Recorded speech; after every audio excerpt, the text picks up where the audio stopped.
Hello friends, welcome to my YouTube channel. आज की class में हम आपको क्लास 12th बायोलॉजी के दाँत त्रिकोशिका अरक्तता अर्थात सिकल सेल एनीमिया के बारे में चर्चा करने वाले हैं। तो आइए जानते हैं ये दाँत त्रिकोशिका अरक्तता या सिकल सेल एनीमिया नामक रोग क्या होता है। आइए शुरू करते हैं। तो दोस्तों, यह एक अलिंग क्रोमोसोम लग्न अप्रभावी लक्षण है।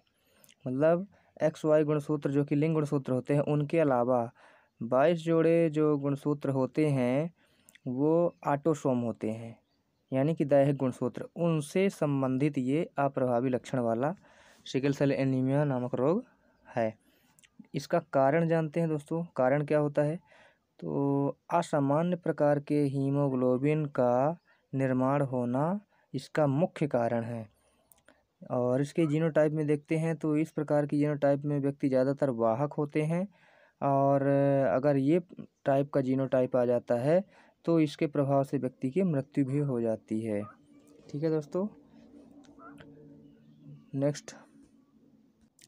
इस विकार का कारण हीमोग्लोबिन अणु की बीटा ग्लोबिन श्रृंखला की छठी स्थिति में एक अमीनो अम्ल ग्लूटामिक अम्ल का वैलीन द्वारा प्रतिस्थापन है। मतलब इसका मुख्य कारण है कि जो एक हीमोग्लोबिन श्रृंखला होती है तो उसमें बीटा ग्लोबिन नाम की श्रृंखला जो होती है उसमें छठवीं स्थिति में आप पाएंगे कि एक ठो अमीनो अम्ल जिसका नाम होता है ग्लूटामिक अम्ल, वो वैलीन के द्वारा विस्थापित कर दिया जाता है। अर्थात ग्लूटामिक अम्ल की जगह वैलीन नामक अमीनो अम्ल आ जाता है। ठीक है दोस्तों, ग्लोबिन प्रोटीन में अमीनो अम्ल का यह प्रतिस्थापन बीटा ग्लोबिन जीन के छठे कोडॉन में GAG का GUG द्वारा प्रतिस्थापन के कारण होता है। मतलब जो कोडॉन GAG होता है उसका प्रतिस्थापन GUG द्वारा हो जाता है। शॉर्टकट में यूँ कहें, इसमें G दोनों तरफ तो एक समान है, लेकिन उसमें बीच वाला जो अक्षर होता है अर्थात एडिनिन का प्रतिस्थापन किससे हो जाता है? इस यूरेसिल से हो जाता है, यूरेसिल। तो एडेनिन का प्रतिस्थापन यूरेसिल से हो जाता है, इस वजह से ऐसा उत्परिवर्तन होता है। इसकी वजह से निम्न ऑक्सीजन तनाव में उत्परिवर्तित हीमोग्लोबिन अणु बहुलकीकरण हो जाता है इसका, जिसके कारण से RBC का जो आकार होता है वो द्विअवतल बिंब से बदलकर दात्राकार या हंसिये के आकार का हो जाता है। तो मतलब उसका आकार कैसे हो जाता है? गोलाकार RBC से इस तरह से दात्राकार या हंसिये के आकार में बदल जाती है। ठीक है दोस्तों, चित्र से इस डायग्राम में समझे दोस्तों कि सामान्य अवस्था में हीमोग्लोबिन इस प्रकार का होता है, अर्थात जो लाल रक्त कणिकाएं होती हैं वो लगभग गोलाकार इस तरह से रहती हैं, द्विअवतल बिंब की तरह दिखती हैं।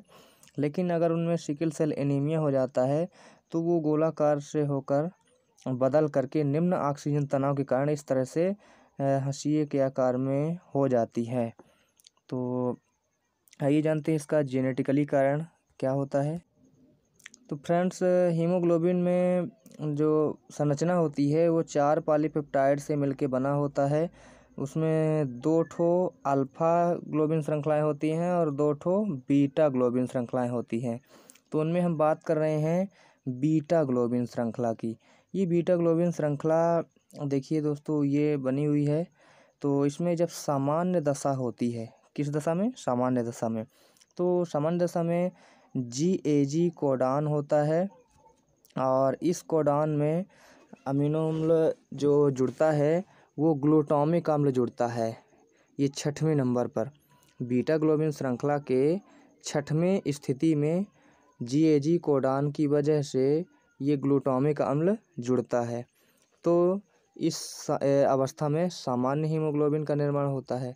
लेकिन दाँत त्रिकोशिका अवस्था में मतलब जब उत्परिवर्तन हो जाता है तब क्या होता है कि इस तरह असामान्य हीमोग्लोबिन बनता है। तो देखिए दोस्तों, उस समय कोडान बदल करके GUG हो जाता है। मतलब एडिनिन का यूरेसिल में परिवर्तन हो जाता है। एडिनिन का यूरेसिल में परिवर्तन हो जाता है। तो कोडान GAG से कोडान GUG हो जाता है। तो इसकी वजह से जहाँ पर ग्लूटामिक अम्ल जुड़ रहा था, तो ग्लूटामिक अम्ल की जगह मतलब इस ग्लूटामिक अम्ल की जगह अब क्या जुड़ेगा, वैलिन जुड़ेगा उसी 6वें नंबर पर। इतना बड़ा परिवर्तन आ जाता है एक क्षारक के परिवर्तन के कारण।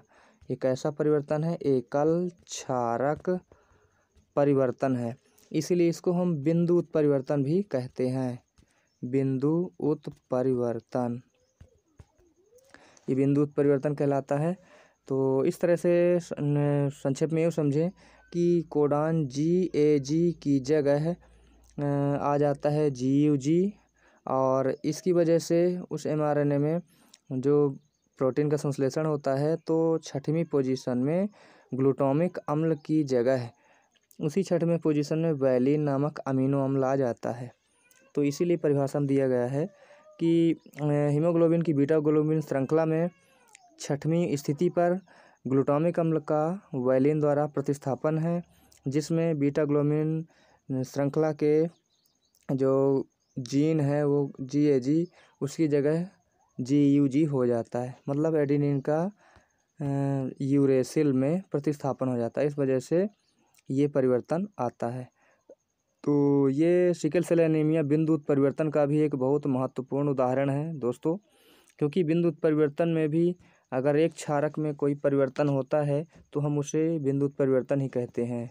ठीक है फ्रेंड्स, तो इस तरह से प्रभावित व्यक्ति में जो RBC होती है वो निम्न ऑक्सीजन तनाव के कारण द्विअवतल बिंब को छोड़कर वो हंसिए के आकार या दात्र के आकार की हो जाती है। ठीक है फ्रेंड्स, आशा करता हूँ वीडियो अच्छा लगा होगा। वीडियो अच्छा लगे तो लाइक करें और हमारे चैनल को सब्सक्राइब करें यदि पहली बार विजिट कर रहे हैं। धन्यवाद।